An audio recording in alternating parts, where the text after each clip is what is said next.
প্রিয় শরীয়তপুরবাসী, আসসালামু আলাইকুম।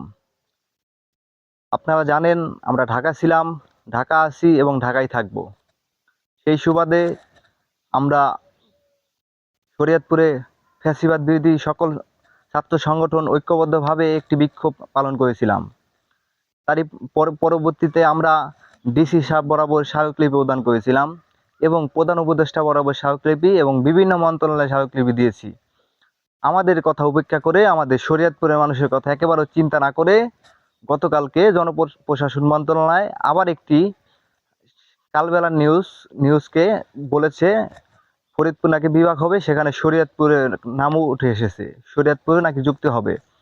আমরা স্পষ্টভাবে বলতে চাই, যদি কথায় কাজ না হয় তাহলে কিন্তু শরীয়তপুরের মানুষ কঠোর আন্দোলনে যাবে, কঠোর থেকে কঠোর আন্দোলনে যাবে। পদ্মা সেতুর মতো সেতু ব্লক করে দিবে, তখন কিন্তু 26টা জেলা যান চলাচল একেবারেই বন্ধ হবে।